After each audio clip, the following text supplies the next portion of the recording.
আমার মায়ের রুম থেকে প্রতিদিন রাতে একটি অদ্ভুত শব্দ আসত। কিন্তু আমার বাবা তো মারা গেছে অনেক দিন আগে। তাহলে আমার মায়ের রুম থেকে প্রতিদিন এরকম ধরনের বাজে আওয়াজ আসে কেন? প্রায় প্রতিদিনই এরকম ধরনের শব্দ শুনতে আমার খুব খারাপ লাগত। আর মনে মনে মাকে ঘৃণা করতে শুরু করলাম। বাবা নেই, মা কার সাথে এমন জঘন্য কাজ করে জানার খুব আগ্রহ হলো। আর এই জন্য আমি একদিন রাতে আমার ঘরে লুকিয়ে রইলাম। তারপর আমি যা দেখতে পেলাম তাতে বন্ধুরা আমার মাথায় যেন আকাশ ভেঙে পড়ল। বন্ধুরা, গল্পটি অনেক ইন্টারেস্টিং। আশা করি শুনলে তোমরা অনেক মজা পাবে। তাহলে চলুন বন্ধুরা, গল্পটি শুরু করি। গল্পটি শুরু করার আগে বন্ধুরা, তোমাদের নিকট আমার ছোট্ট একটি অনুরোধ। দয়া করে তোমরা আমার চ্যানেলটি সাবস্ক্রাইব করে আমাকে সাপোর্ট করবে। বন্ধুরা, আমার নাম অনিকা শর্মা, থেকেই আমার ডাকনাম তিথি। সবাই আমাকে দিদি বলে ডাকে। আমার 10 বছর বয়সেই আমার বাবা এই পৃথিবী ছেড়ে চলে যান। বাবা কোনো একটা কাজে কলকাতায় গিয়েছিল। কয়েকদিন পরে সেখান থেকে খবর এল যে তিনি আর এই পৃথিবীতে নেই। সেখানে ভয়াবহ একটি আগুন লেগেছিল, যার কারণে তার লাশটুকু পাওয়া যায়নি। আমাদের জন্য এই খবরটা মাথায় আকাশ ভেঙে পড়ার মতো ছিল সবার মতো আমিও। আমার বাবাকে ভীষণ ভালোবাসতাম। আমার মা খুব সুন্দর দেখতে আর যুবতীদের মতো ছিল। বাবা মারা যাওয়ার পর দ্বিতীয় বিয়ের জন্য অনেক সম্বন্ধ এসেছিল, কিন্তু তবুও তিনি দ্বিতীয় বিয়ের জন্য না করে দিয়েছিলেন। এই ব্যাপারটা আমাদের পরিবারের সবাই একটু অবাক হয়েছিল, কারণ আমার মা তো বাবাকে ভালোবাসত না, উল্টে তার সাথে সারাক্ষণ ঝগড়া করত। বাবার কোনো ভালো চাকরি ছিল না, আর আমার মা একটা ধনী পরিবারের মেয়ে। দাদু আমাদের সংসারের পুরো খরচ চালাতেন, আর সারাক্ষণ আমার বাবার উপর চেঁচাতেন। আমার মা ও দাদুর সাথে মিলে বাবার উপর চেঁচাতেন। এসবের কারণে আমার বাবা ভীষণ কষ্টের মধ্যে থাকতেন। আমি প্রায়ই আমার বাবাকে লুকিয়ে লুকিয়ে কাঁদতে দেখতাম, আর সব সময় খুব টেনশনে থাকতে দেখতাম। কখনো কখনো বাবা আমায় বলতো, আমি তোকে ভীষণ ভালোবাসি, উত্তর কারণেই ঘর সংসার ছেড়ে কোথাও যেতে পারছি না। আমি বাবাকে বলতাম, এই পৃথিবীর সবথেকে ভালো বাবা তুমি। আর একজন মেয়ের জন্য বাবাই তার কাছে সবকিছু। সে তার বাবা আর যাই হোক না কেন, সেই তার সব। বাবা যখন আমাদের ছেড়ে চলে যান, সেই সময় আমি খুব ছোট। মাকে আমি ততটা ভালোবাসতাম না যতটা আমি আমার বাবাকে ভালোবাসতাম। ছোট ছিলাম, তাই এই কষ্টটা কোনো রকমভাবে আমি সহ্য করে নিয়েছিলাম। কিন্তু বাবার স্মৃতি আমার মনের মধ্যে গেঁথে গিয়েছিল। আমার অনেক সমস্যা ছিল, যার মধ্যে সবচেয়ে বড় সমস্যা হল আমার কনফিডেন্সের অভাব। আমি কারো সামনে ঠিকভাবে কথা বলতে পারতাম না। বাবার এই অবস্থা দেখে আমি সব সময় হেজিটেশনে থাকতাম, কারো সাথে ঠিকভাবে মিশতে পারতাম না। আমি খুব কষ্ট করে স্কুলে পড়াশোনা করতাম।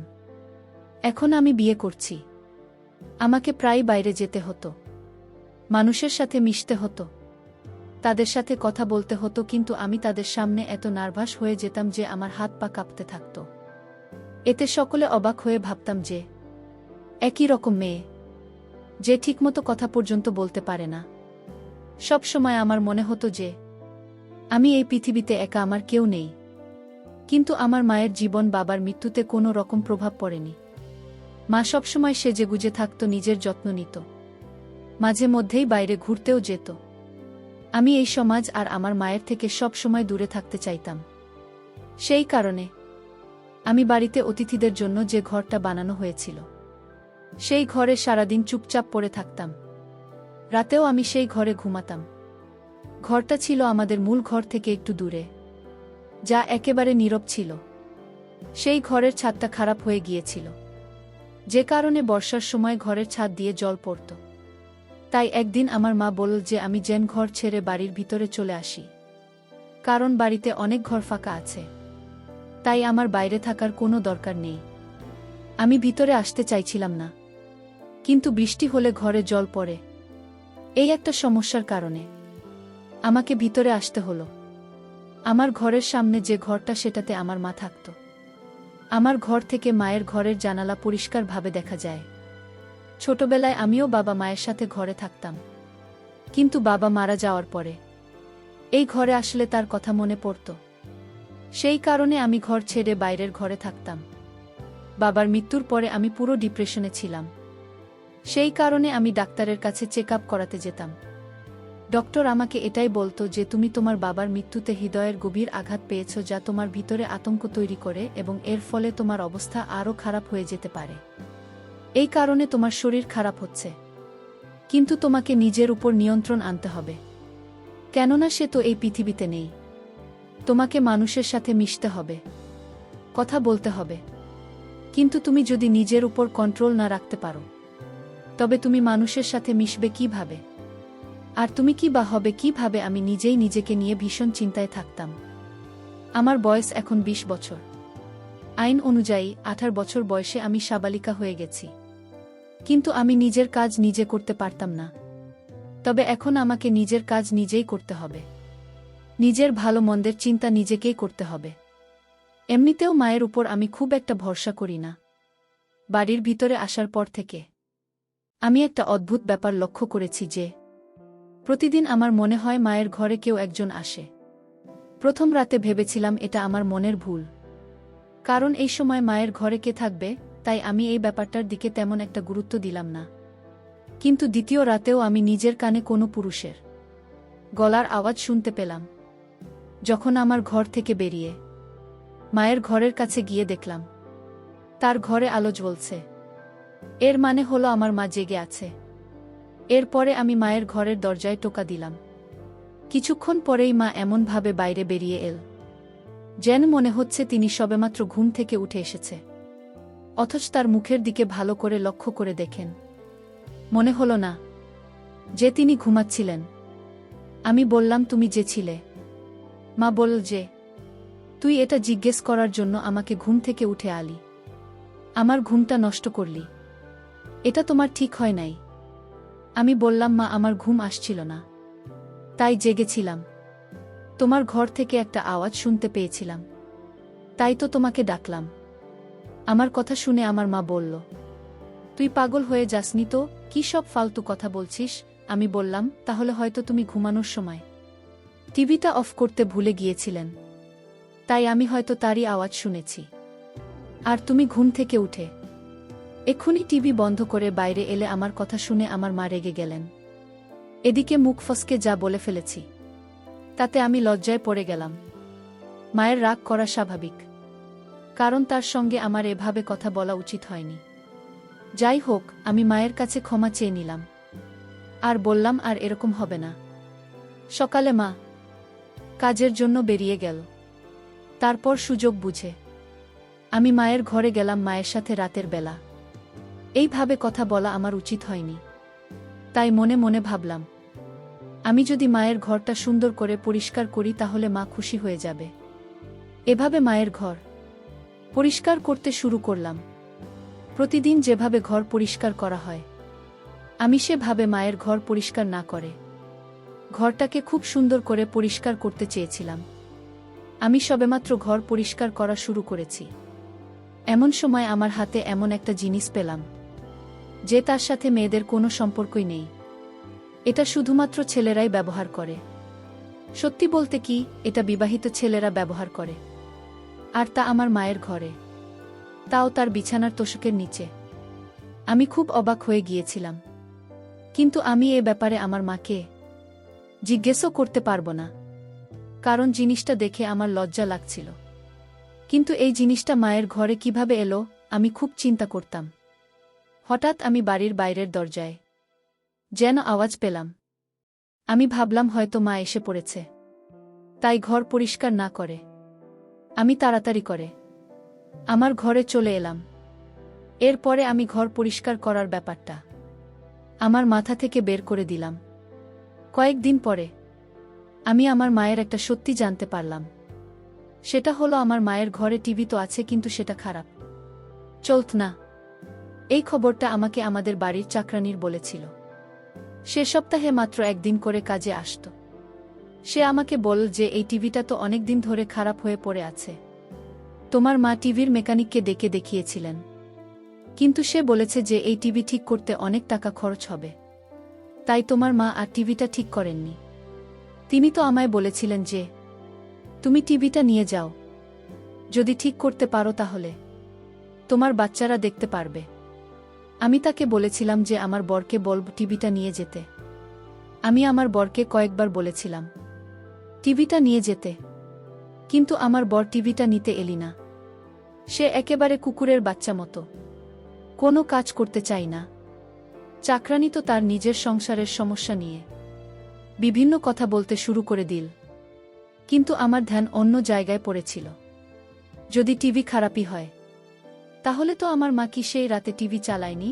তাহলে মায়ের ঘর থেকে কিভাবে পুরুষ মানুষের গলার আওয়াজ আসছিল? তাহলে কি মা আমাকে মিথ্যে বলেছিল? আমি তো ছোটবেলা থেকেই বাড়িতে আছি, যদি অনেকগুলো বছর বাইরের ঘরে কাটিয়েছি, কিন্তু এ ব্যাপারে কিছুই টের পাইনি। যখন আমি ভিতরের বাড়িতে এলাম, তখন এই সমস্ত জিনিস আমি জানতে পারলাম। আগে আমি বাইরে যে ঘরটায় থাকতাম, সেটা বেশ ছোট ছিল। সেখানে বাথরুমটা বাড়ির বাইরে, অনেকটা পিছনের দিকে। শীতকালে আমাকে বাথরুম করতে বাড়ির বাইরে যেতে হতো।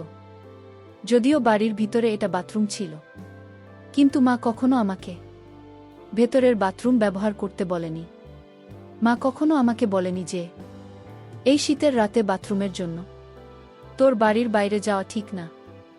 সর্দি কাশি লেগে যেতে পারে বা অন্য কিছু হয়ে যেতে পারে।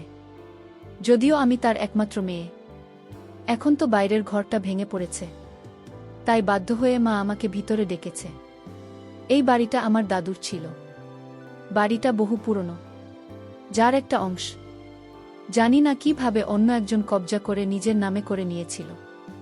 বাকি অংশটা আমাদের ছিল। বাড়িটা অনেক বছরের পুরনো, ইংরেজ আমলের।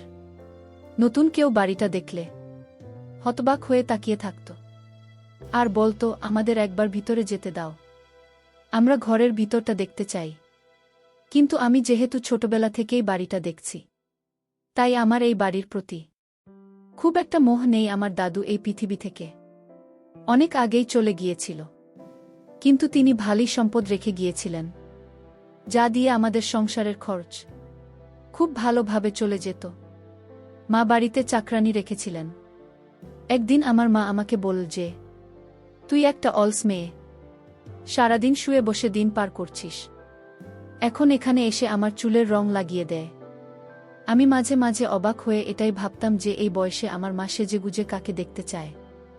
এত বছর ধরে বিধবা থাকার পরেও আমার মা সবসময় সেজে গুজে থাকতেন। তার এই বাহারি সাজ দেখে তাকে আমার একদম ভাল লাগত না। তিনি এমনভাবে সেজে থাকতেন যেন তিনি সদবা। একবার তো পুজোতে মাকে হাতের মেহেন্দিও করতে দেখেছি, কিন্তু কোনো বুধবার তো ইচ্ছাই করার কথা না এসব করার। আর যখন তার স্বামী বেঁচে নেই, তখন মেহেন্দি পরে তিনি কাকে দেখাবেন? আমার মা সেই সমস্ত কিছুই করতেন যা কিনা একজন সদবা মহিলা করেন। নিজের খুব যত্ন নিত। আর একবার যখন মায়ের চুল সাদা হতে লাগল, তখন তো তিনি চুলে কালারও করলেন, সাথে মেহেন্দি ও লাগালেন। ভালো গা রঙের শাড়ি পরতেন, নিজের হাত পায়ের নখে নেলপালিশ লাগাতেন। আমি একটা অবিবাহিত মেয়ে হয়েও নিজেকে এত খেয়াল রাখতাম না যতটা আমার মা নিজের খেয়াল রাখতেন। আমি শুনেছিলাম আমার মা আর বাবা প্রেম করে বিয়ে করেছিলেন, তাই তো ভালোবাসার টানে বড় লোকের মেয়ে আমার মা আমার গরিব বাবাকে বিয়ে করেছিলেন। না হলে দাদু এই সব বন্ধ কোনোদিনও মেনে নিতেন না। তিনি আগে সেনাবাহিনীতে ছিলেন এবং ভীষণ শক্ত মনের মানুষ ছিলেন। রাতে আবারও মায়ের ঘর থেকে আওয়াজ আসছিল। আমি কান লাগিয়ে শোনার চেষ্টা করলাম, এটা কিসের আওয়াজ? কিছুক্ষণ শোনার পরে আমার যেন মনে হল কোনো পুরুষ মানুষ কথা বলছে, আর আমার মা তার কথা শুনে হাসছিল আর লজ্জা পাচ্ছিল। কথা শুনে মনে হচ্ছিল যে লোকটা আমার মায়ের খুব প্রশংসা করছে, আর এতে আমার মা লজ্জা পাচ্ছে। আমি শিওর যে ভিতরে কোনো পুরুষ মানুষ আছে। যাই হোক, চুপ করে ঘরে এসে শুয়ে পড়লাম। কয়েকদিন পরে আমার বাবার বাৎসরিক কাজ। প্রথম থেকেই বাবার বাৎসরিক কাজের দিন আমার মন ভার হয়ে থাকত। মনে হতো যেন আজকে উনি আমাদের ছেড়ে এই দুনিয়া থেকে চলে গেছেন। বাবার বাৎসরিকের দিন সকালে দেখলাম মা সেজেগুজে বাইরে বেরিয়ে এল। মাকে সেদিন খুব রোমান্টিক মনে হলো। আমি মাকে বললাম, আজকের দিনে অন্তত সাদা কাপড় পরে আসতে পারতে। শুনেছি বিদ্যা সেজেগুজে থাকলে তাদের স্বামীর আত্মা কষ্ট পায়। মা বল, কি বলতে চাইছিস তুই? আমি বললাম, বাবা, রাজ বাৎসরিক কাজ, তাই আজকের দিনটা অন্তত নরমাল ভাবে থাকো। তখন মা বলল, তোর বাবা অনেক দিন আগে মারা গেছে, তাই এখন এসব বাৎসরিক তার শরিক করে কোনো লাভ নেই। কিন্তু আমি বললাম, আমি প্রত্যেকবারের মতো কিছু গরিবকে সাহায্য করব। মা বলল, তাহলে তাই কর। আমি বললাম, তুমি কোথায় যাচ্ছ? মা বলল যে আমার এক বন্ধুর মেয়ের বিয়েতে যাচ্ছি। আমি বললাম, আজ তো তোমার স্বামীর বাৎসরিক কাজ, আর তুমি আজকে তোমার বন্ধুর মেয়ের বিয়েতে যাচ্ছ। মা বলল যে বাৎসরিক আজ প্রত্যেক বছর হয়, কিন্তু বিয়ে প্রত্যেক বছর হয় না। যে মারা গেছে তার জন্য আমি আমার এত ভালো বন্ধুকে কষ্ট দিতে পারব না। তারা খুব বড়লোক, আর তারা শহরে থাকে। আমি তার বড় ছেলের সাথে তার বিয়ে দিতে চাই। এই সময় আমি মাকে বললাম, যখন তোমার বন্ধু জানতে পারবে যে তুমি তোমার বরের বাৎসরিক কাজের দিন সেজেগুজে বিয়ে খেতে গেছ, তখন তারা তোমার সম্বন্ধে কি ভাববে? তারা তো তোমাকেও মানুষ ভাববে। আমার কথা শুনে মা বলল, তুই ভীষণ বাজে হয়ে গেছিস। আমার সামনে তুই এত কথা বলছো কেন? খবরদার বলছি, এরপর তুই যদি আমার সামনে এই ধরনের বাজে কথা বলিস, তাহলে আমার থেকে খারাপ কেউ হবে না। তোর বাবা তো এরকম ছিল না। জানি না তুই কার মতো হয়েছিস। আমি বললাম, তিনি তোমার স্বামী, আর আমার বাবা ছিলেন। তার জন্য তো তোমার একটুখানি সময় বের করা উচিত। কিন্তু তুমি না তো আমার পরোয়া করো, না তো বাবার পরোয়া করো। কে থাকল আর কে গেল তাতে আমার কিছু যায় আসে না। এবার তো মা কোনো কথার জবাব না দিয়ে বাড়ি থেকে বেরিয়ে গেল। কিন্তু ওই রাতে আমি কিছু এমন দেখলাম, যা দেখে আমার পায়ের তলা থেকে মাটি সরে গেল। রাত্রে আমার ঘুম আসছিল না বলে আমি জেগেছিলাম। এই দিনটিতে এমনিতেও আমার ঘুম আসতো না। আজকের দিনটা আমার জীবনের সবথেকে বাজে দিন।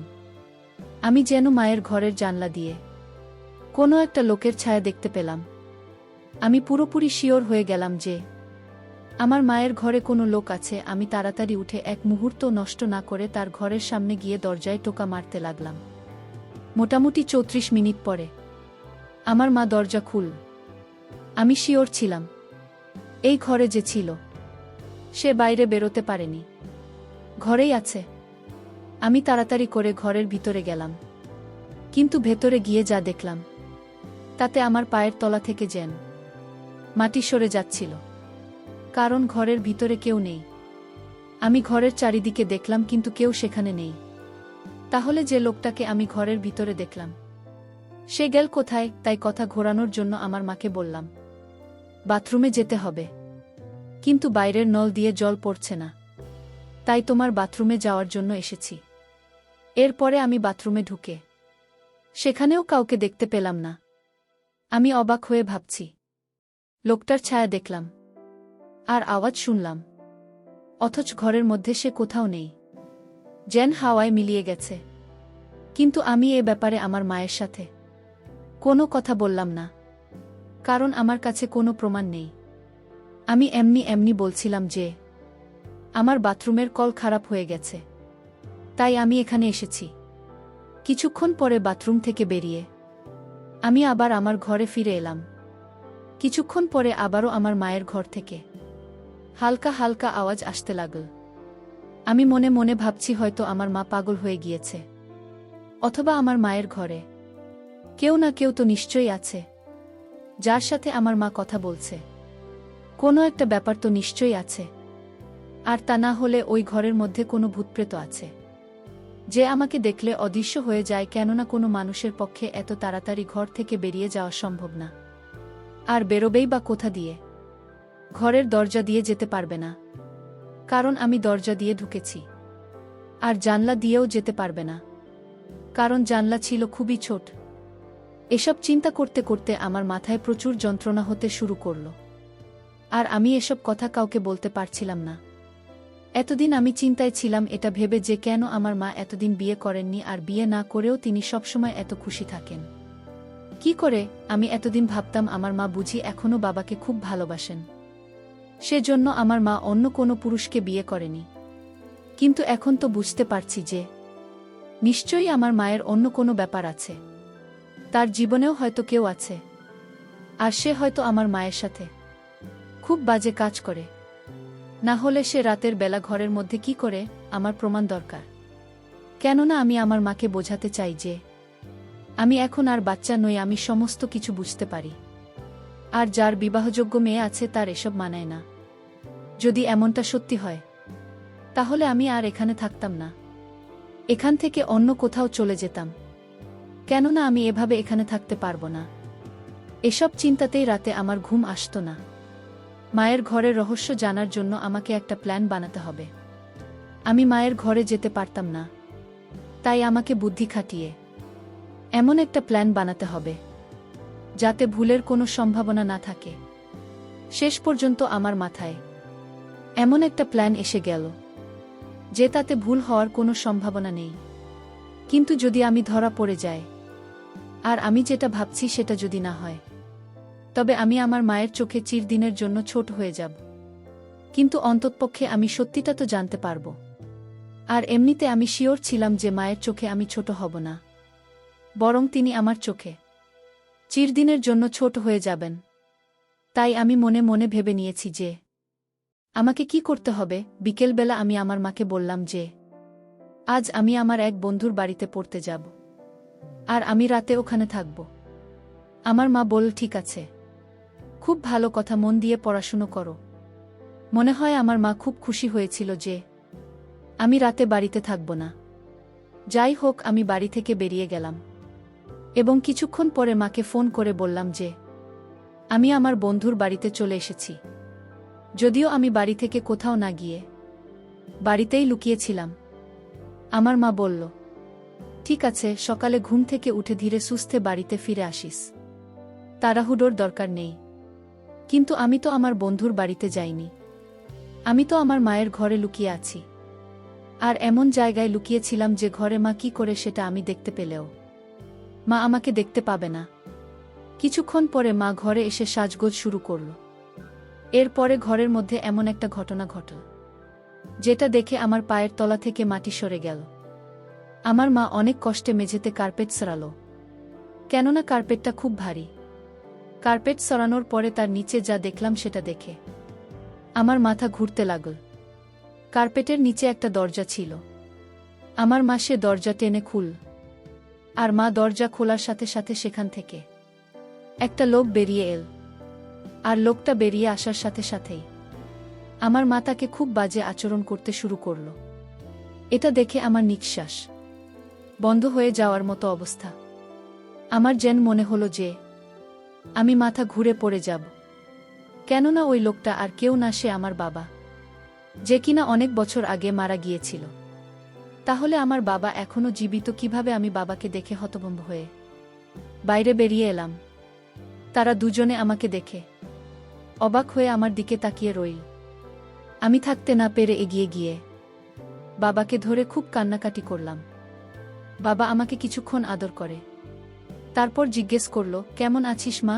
আমি বললাম, বাবা তুমি বেঁচে থাকতেও মরা নাটক কেন করেছিলে? আমার বাবা বলল, সোনা মা, আমরা খুব গরিব ছিলাম, আমাদের কাছে কিছুই ছিল না, কিন্তু আমার একটা জিনিস ছিল, আর সেটা হলো আমার জীবন বীমা, যেটা আমার বাবা বেঁচে থাকতে আমার নামে করেছিলেন। সেই জীবন বীমার টাকা পাওয়ার জন্য এই দুনিয়ার সামনে আমাকে মরে যেতে হয়েছিল। আমি মরে গেলে জীবন বীমা থেকে 1 কোটি পাওয়া যেত। আমার কাছে আর কোনো অপশন ছিল না। তোর দাদুর সব কিছু বিক্রি করে শেষ হয়ে গেছিল। আমরা অনেক অভাবে পড়ে গেছিলাম মা, আমাদের কাছে আর কিছুই ছিল না। তাই তোদের ভালোভাবে রাখার জন্য আমাকে এই নাটকটা করতে হয়। এরপর সকলের সাথে সাথে জীবন বীমা লোকেরাও বিশ্বাস করেছিল যে আমি মরে গিয়েছি, তাই তারা তোমাকে 1 কোটি দিয়ে দেয়। আর আমরা কোনো কাজ না করে সুখের সাথে জীবন উপভোগ করতে থাকলাম। আমি তোর মায়ের কাছে থাকতাম সব সময়, আমাকে কোনো কাজও করতে হয় না। সুমাথি, এই যে দেখ, মাটির নিচে আমার ঘর আছে, টিভি আছে, আমি আনন্দের সঙ্গে জীবন অতিবাহিত করছি। এই একটা বুদ্ধি খাটিয়ে এত টাকা পেলাম, যা আমি সারা জীবন কাজ করে ইনকাম করতে পারতাম না। আমি আমার বাবার দিকে অবাক হয়ে তাকিয়ে রইলাম। আর বললাম, বাবা, তোমার মৃত্যুতে আমি এতটা দুঃখ পেয়েছিলাম যে আমার জীবনটা শেষ হয়ে গেছে। এখন আমি একটা রোগীতে পরিণত হয়েছি। তোমার চিন্তায় আমি প্রায় শেষ হয়ে গেছি। আর তুমি এই ভেবে খুশি থেকেছ যে তুমি খুব বড় দান মেরেছ। কিন্তু তুমি তো এই দুনিয়াতে সবথেকে বড় বোকামি করেছ। আমার বাবা আমাকে বলতে লাগল যে উত্তর ভবিষ্যতের কথা ভেবে আমি এসব করেছি। উত্তর পড়াশোনার সাথে সাথে তোর যাবতীয় খরচ 2 সময়মতোই পেয়েছিস। কোনো দিন কোনো কিছুর অভাব তোকে হতে দিইনি। যদি আমি এসব না করতাম তাহলে আমাদের খেয়ে পরে বেঁচে থাকাই কষ্টকর হতো। আমি আমার বাবাকে অবাক করে দিয়ে বললাম যে বাবা, তুমি আমার জীবনটা নষ্ট করে দিয়েছ। আমার জীবনে অর্থের দরকার ছিল না। আমার দরকার ছিল বাবা, তোমার আদর, তোমার স্নেহ, তোমার ভালোবাসা, তোমার মায়া মমতা। অর্থের মূল্য দিয়ে বাবা তুমি তা বিচার করতে পারবে না। বাবা, তুমি কি আমাকে ফিরিয়ে দিতে পারবে? বাবা, অর্থের মূল্য দিয়ে তুমি কি আমাকে অতীতে যে যন্ত্রণা দিয়েছ সে যন্ত্রণা ফিরিয়ে দিতে পারবে? কখনো পারবে না। তোমার এটা কখনো উচিত হয়নি বাবা। অর্থের মূল্য দিয়ে তুমি আমার জীবনের সুখের মূল্য বিবেচনা করেছ, যার জন্য আমার মাথা এবং মনের অবস্থা পুরোটাই শেষ। না মরেও পৃথিবীতে মরে থাকার মতোই বেঁচে আছি। যায় হোক বাবা, অর্থ দিয়ে তুমি সুখে থেকো, ভালো থেকো। তোমার কাছ থেকে আমি আর কোনো সুখ স্বাচ্ছন্দ্য চাইব না। বন্ধুরা, পরিশেষে আমি বলবো, আমাদের জীবনেও মাঝে মধ্যে এরকম ধরনের কিছু ঘটনা আসে যা কেউ কখনো কল্পনাও করতে পারে না। অনেক সময় অর্থের জন্য মানুষ জীবনের রূপ পাল্টিয়ে দেওয়া, পরিবার, আপনজন সবার কাছ থেকে বিসর্জন দিয়ে জীবনকে ভিন্ন উপায় নিয়ে যায়। তখন সে পরিবার পরিজনের চাইতে নিজের স্বার্থ থাকে বেশি প্রিয় মনে করে। কিন্তু এটা মোটেও উচিত না। আমাদের প্রত্যেকটি কাজ করার পূর্বে আমাদেরকে সবকিছু বিবেচনা করে ভাবা উচিত। বিশেষ করে পরিবার পরিজনদের কথা মাথায় রেখে প্রত্যেকটি কাজ, অর্থাৎ দুর্বিষহ কাজগুলো বিবেচনা করে করা উচিত। বন্ধুরা, আজকে এই পর্যন্তই।